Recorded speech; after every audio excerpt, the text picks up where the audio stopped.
الحمد للہ وحدہ لا شریک لہ والصلاة والسلام علی من لا نبی بعدہ اما بعد فاعوذ باللہ من الشیطان الرجیم بسم اللہ الرحمن الرحیم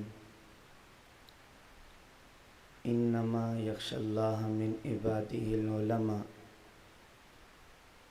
صدق اللہ العظیم قال النبی صلی اللہ علیہ وسلم ان العلماء ورثۃ الانبیاء او کما قال علیہ الصلاة والسلام اللہم صل علی محمد وعلی آل محمد کما صلیت علی ابراہیم وعلی آل ابراہیم انک حمید مجید اللہم بارک علی محمد وعلی آل محمد کما بارکت علی ابراہیم وعلی آل ابراہیم انک حمید مجید۔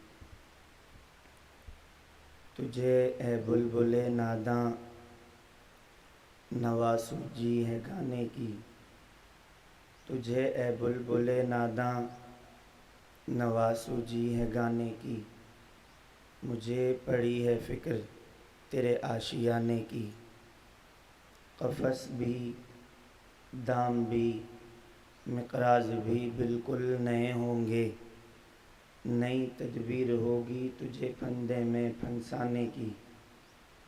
گلشن میں رہنا ہے بدل لے تو بھی ڈنگ اپنا، گلشن میں رہنا ہے بدل لے تو بھی ڈنگ اپنا، وگرنہ سماعت بھی نہ ہوگی پھر کسی کے چہچہانے کی۔ میرے نہایت ہی واجب الاحترام قابل صد احترام آج کا یہ ہمارا سالانہ خانقاہی اجتماع عالمی ادارہ عالمی تحریک مرکز اہل سنت والجماعت میں منعقد ہے، اور یہ ادارہ کبھی کبھی نہیں، ہر وقت ہر گھڑی ہر لمحہ آپ حضرات کی خدمت کے لیے چاق اور چوبند ہے، اور اس پورے سال ہر گھڑی اور ہر لمحہ کی محنت کل کے سالانہ اجتماع سے شروع ہوئی، اور یہاں اساتذہ کرام کی محنتوں اور خدمات کو دیکھ کر یقیناً دل بہت خوش ہوا۔ سن 2014 اور 15 میں یہاں تخصص کے لیے حاضری ہوئی۔ میرے اساتذہ کرام اور میرے شیخ اور یہ مرکز جس طرح افراد تیار کر رہا ہے، ابھی اس کو تھوڑا سا وقت لگے گا، لیکن انشاءاللہ العزیز یہ ادارہ اپنے افراد دنیا کے کونے کونے میں پہنچائے گا، اور الحمدللہ پہنچ بھی رہے ہیں۔ میں اس پر اپنے پیارے اساتذہ کرام، مشفقین و مربین، تمام اساتذہ کرام کو خراج تحسین بھی پیش کرتا ہوں، اور میں اپنے ان اساتذہ کرام کو دل کی انتہا گہرائیوں سے مؤدبانہ محبت کے ساتھ بار بار مبارکباد پیش کرتا ہوں۔ اس کی وجہ یہ ہے کہ اس وقت پوری دنیا میں اللہ تعالیٰ نے اس ادارے کے کندھوں پر جو ذمہ داری ڈالی ہے، الحمدللہ وہ ذمہ داری عقائد پر بھی ہے، وہ ذمہ داری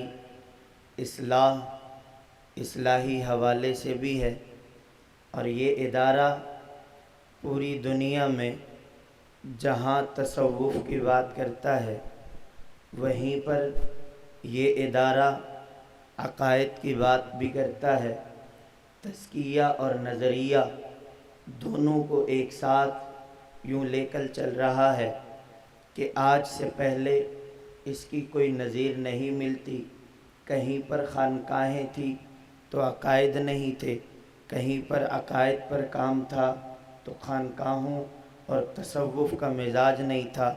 تو الحمدللہ اللہ رب العزت نے ہمارے شیخ کو جہاں فن عقائد کے اوپر اللہ تعالیٰ نے عبور دیا ہے، وہاں تصوف اور تزکیے کو بھی ساتھ لے کر ادارہ بھی چل رہا ہے، افراد بھی چل رہے ہیں، تحریک بھی چل رہی ہے۔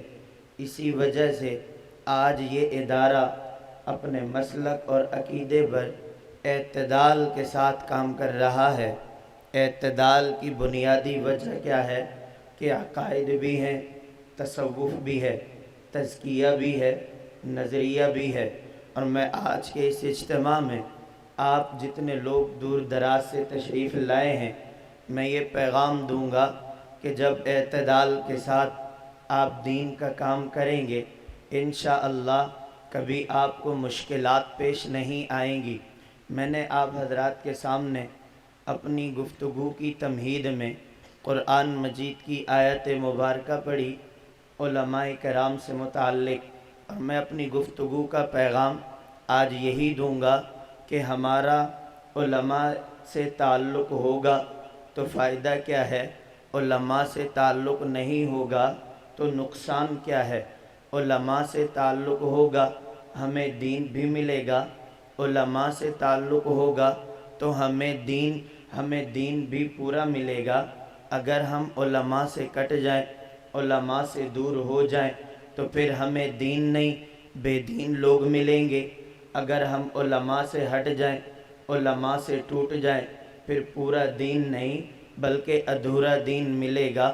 تو اللہ رب العزت نے علماء کرام کے بارے میں قرآن مجید میں یہ گواہی دی، انما یخشی اللہ من عبادہ العلماء۔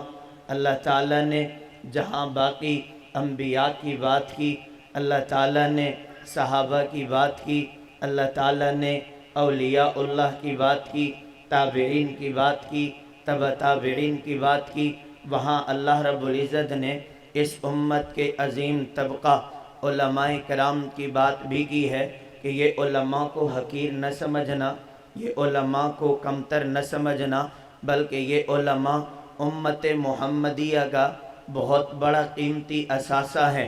یہ قیمتی اثاثہ کیوں ہے، اس کے پیچھے وجوہات کیا ہیں، اس کے پیچھے دلائل کیا ہیں، اس کے پیچھے ایک فکر کیا ہے۔ اس فکر کی ابتدا اللہ نے خود قرآن میں بتائی، انما یخشی اللہ من عبادہ العلماء۔ اللہ تعالیٰ نے اپنی ربوبیت کا ڈر اور خوف اگر کسی طبقے کی گواہی دیتے ہوئے فرمایا کہ اگر کسی میں مجھ خدا کا ڈر اور خوف دیکھنا ہو کہ جن کے دلوں میں ڈر خدا کا ہے تو یہ علماء کا طبقہ ہے۔ یہ علماء وہ ہیں کہ جن کے دلوں میں خدا کا ڈر اور خوف بھی ہے۔ معنی کیا ہے؟ یہ مطلب اس کا ہرگز یہ نہیں کہ یہ معصوم ہے، ان سے گناہ نہیں ہوگا، بلکہ اس کا معنی یہ ہے کہ گناہ کرتے ہوئے ڈریں گے بھی اور گناہ کرنے سے پہلے بچیں گے بھی۔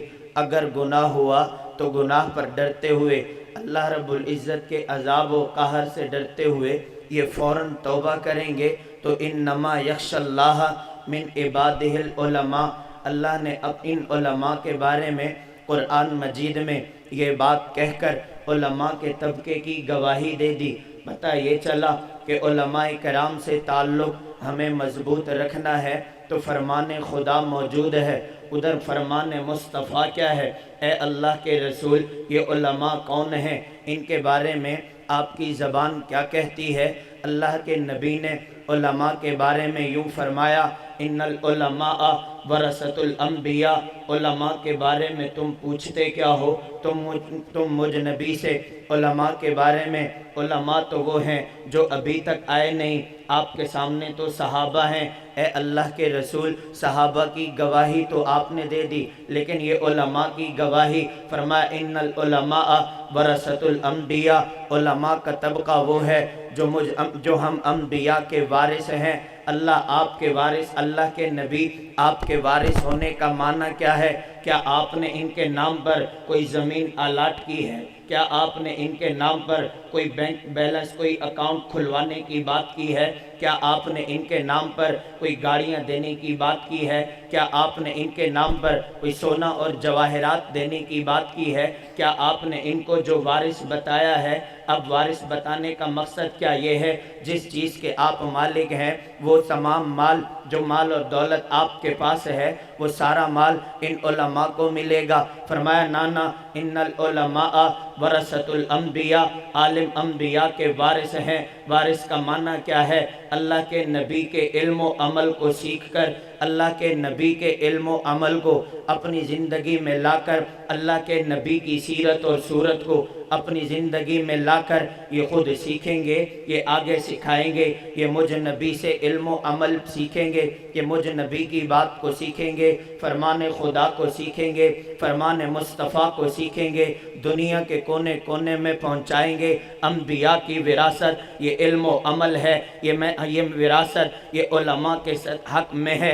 اے اللہ کے رسول، علماء انبیاء کے وارث ہیں، یہ بات سمجھ میں آ گئی، لیکن علماء کی نشانی، کوئی علماء کا نمونہ، کوئی علماء کا گلدستہ بھی ہے۔ اللہ رب العزت نے ان علماء کی صداقت کو بتلاتے ہوئے ہمیں ایک مثال اور نمونہ دیا۔